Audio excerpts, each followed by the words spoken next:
Jasmine is in bloom all over the place. I hate jasmine. I'm supposed to love it. My skin itches, my eyes tear, I can't think.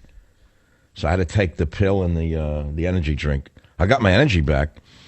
But the thing is, how much politics can you take? That's where I'm playing sounds like mariachi music, donkeys, elephants, Louis Prima. I'm in the mood for sound. I feel like entertaining my brain with sound waves. Play a donkey for me. You got a donkey?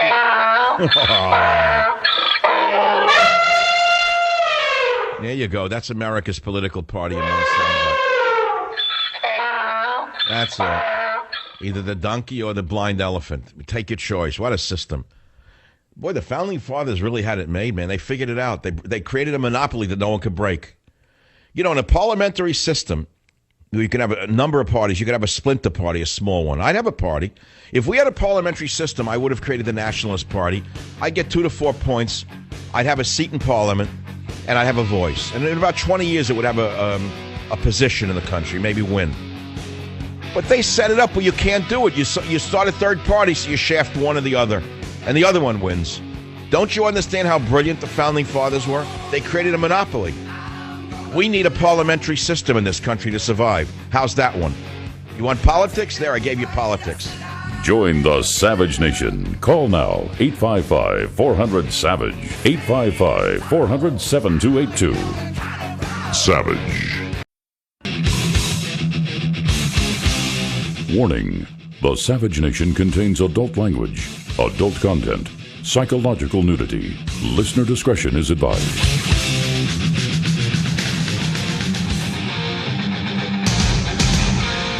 And now, America's most exciting radio talk show, The Savage Nation, home of unprotected talk, borders, language, culture.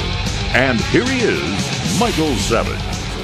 I got the stories, I got the sound, I got the angst.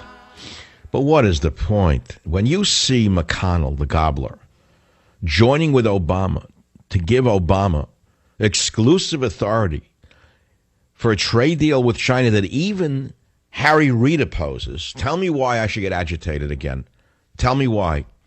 Tell me why I should get agitated when you have Benedict Arnolds like McConnell and Boehner running the Republican Party. Why should I give a rat's behind whether Ted Cruz or Schmed Doos or Doofus runs on the Republican side? You got guys like Senator Cotton, who I really respect enormously. Look what they did to him. A war veteran, a conservative, and look what McConnell and Boehner did to him. Look what they did to the other young Turks that were elected in November. They put them at the back of the bus. They wouldn't even let them sit in the front rows during the State of the Union, and they warned them that if they try to conduct a coup against Boehner to replace him as a speaker, if they lost, he would cut their funding and throw them off committees, which is what he did. It's a fascist dictatorship. So what, one is better than the other? Yeah, maybe. Yeah, sure. Slow poison, fast poison. That's all. It's a locked system. So what am I supposed to do about it? Well, I have a radio show. I have to do certain things. I play rock and roll in the middle of the politics. Sometimes I get heavy. Sometimes I get light. Sometimes I have to go here. Sometimes I have to go there. And that's why I talked about some politics in the first hour. And I also talked about a dream I had about the white elephant with a blindfold on. What a dream. I mean, you got to give me credit for that one. Even if I'm making it up, which I'm not, it's very creative. Tell me who else could have come up with a blindfolded white elephant? Nobody in the history of radio, ever. I don't know what they're on, man. I mean, just aren't they tapping into their subconscious? I am. So here's my sound. I'm going to give you choices today. Make believe you're in a restaurant. I'm the waiter. I'm Michael Savage, and I'm the head waiter. I'm coming over to your table. Good evening, madam. Here is what's on the menu tonight. We have cuts from Savage on the Alex Jones Show as an appetizer. We have Camilla Geller. I don't recommend that one unless you take it with a little Briol or some Alka-Seltzer, so we'll skip that. I wouldn't recommend the Pamela Geller for today because it's a little stale.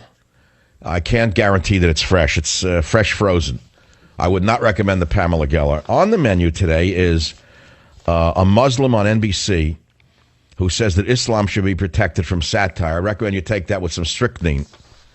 Also on the menu, we have Peter King, who said we need more surveillance of people in the Muslim community. Try that, but be careful of that one. There may be some fish bones in it because he doesn't really mean it. Then there's the Garland mayor saying there's no evidence of ISIS involvement in the attack, despite ISIS claiming responsibility.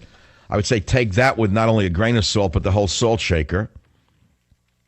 We also have on our menu today Garland shooter's attorney, that's the Muslim's attorney, saying there was no indication of terror.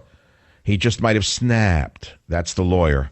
I'd recommend not taking that one. That fish is so old, I wouldn't serve it to a cat. Then we have this. Here's another thing. This is for the main course. You may want this on the menu today. Obama says young people like Trayvon Martin are just as talented as me, only they didn't get a chance. How's that for the big lie? Everyone's an Einstein. Trayvon Martin was waiting to become an Einstein. Does Obama know what he just said?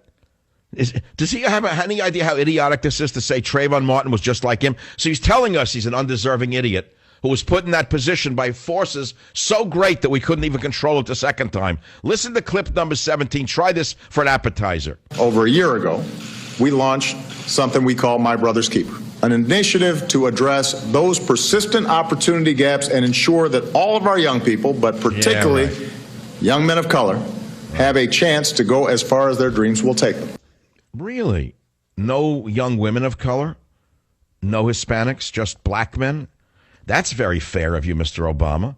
But it gets even worse in 18. Listen to this. It's an idea that we pursued in the wake of Trayvon Martin's death because we wanted it, the message sent from the White House in a sustained way that his life mattered, that the lives of the young men who are here today matter, that we care about your future. Not just sometimes, but all the time. Yeah, that's what you do. You go to sleep every night thinking about men of color in the ghetto. Every time you fly away in another junket somewhere, every time you rake in another couple of $1 million from the rich white folk somewhere in America, that's all you're thinking about is young men of color, right? It gets best now. Now, here's the best part. Here's the main course, clip 19. Try this, see if you can digest it. In every community in America, there are young people with incredible drive and talent. Sure. And they just don't have the same kinds of chances that somebody like me had. No. They're just as talented as me, just as smart. They don't get a chance. See, he just told us that he's exactly equal to people wearing a hoodie in the ghetto, only they don't have people pushing them the way he was pushed by his white mother and his grandparents. Well, I mean, at least he admitted it. Just as smart. You know, you should play that again and then go to the Frito piece, Robert. I'm smart. In every community in America, there are young people with incredible drive and talent. And they just don't have the same kinds of chances that somebody like me had. Yeah. They're just as talented as me, just as smart. They don't get a chance. Send Fredo off to do this, send Fredo off to do that. Let Fredo take care of some Mickey Mouse nightclub somewhere. I can handle things, I'm smart. Not like everybody says. Like dumb, I'm smart, and I want respect. So we got Frito in the White House now. I wish we had Sonny or Michael, but we got Frito up there. They pushed Frito into the White House now. The Gardener got in. Remember that movie, The Gardener, with Peter Sellers? He didn't want to be president. They made him president. I mean, that's what we have. This guy is amazing. Who wrote this for him? He spoke off the cuff, and he said that, God, I can't even say it again. We know what we have here. That's all. 855-407-282 is the phone number. I gave you the menu, the sound menu, and I gave you already the first course. So while you're digesting that piece for your main course, we got more. We got Bill Clinton defending foreign donations to the foundation, saying he's got bills to pay. Now, I think we should save the Bill Clinton soundbite for dessert. Don't you, Robert? No. I think you needed to go with the Obama. See, one thing is, Bill Clinton, we know, is smart. He is so devilishly smart that he can get away with absolute treason, selling off the uranium mines in America and the uranium ore, rather, to Russia, and telling us he did it in order to pay his bills. I love it. There'll be no investigation because he's protected way high up. You try selling uranium ore to the Russians and see what happens. Where is this one? Where does he say that he has bills to pay? Anyway, let's try. Here's 25, Bill Clinton. I don't think there's anything sinister in trying to get wealthy people and countries that are seriously involved in development to spend their money wisely in a way that helps poor people and lifts them up. I don't think there's anything bad with that. I think it's good. Oh, yeah. You know, that's one thing you got to understand, that in the third world, the rich people really think about the poor day and night. That's why in India, the poor people live in garbage dumps. You know, it's because the rich think only about them, not about slaughtering elephants to get ivory, not about raping the forests of Africa, not about their rapacious appetite for disgusting exhibitionist trinkets. No, that's all the rich Chinese think about is the poor of China. That's right. That's why Bill has to do business with them. And here he goes again. Listen to clip 27 now of your president, Bill Clinton. I give 10% of my revenue off the top every year to the foundation. And Hillary, in the year she was there, gave 17. Over the last 15 years, I've taken almost no capital gains. It's the most independence I can get. If I had a business relationship, you get the picture, right? No, he's going to tell you he ripped off the foundation. You know, you say, no, I ripped off the foundation. I didn't take exactly money because then it would have been obscene. I would have gone to jail, and I would have had to pay real taxes on it. Instead, I just used the foundation's income for airplane trips, hotels, staff, gifts for this one, that one. What, are you kidding me? I guess he's talking to people who are so gullible that only Gulliver's Travels could describe them. Should have been written Gullible's Travels, which is, of course, what Jonathan Swift meant. But since I'm not Jonathan Swift, I must take a quick commercial break, and I shall return. Join the Savage Nation. Call now, 855-400-SAVAGE, 855-400-7282. Savage. Your Savage Nation is sponsored by SwissAmerica.com. It's the only company I trust for tangible assets, gold and silver. Call 800-BUI-COIN. In too many places in this country, black boys and black men, Latino boys, Latino men, they experience being treated differently by law enforcement. I'll give you a liar. In stops and in arrests and in charges and in incarcerations. The statistics are clear. Up and down. Oh, shut up, you hate monger.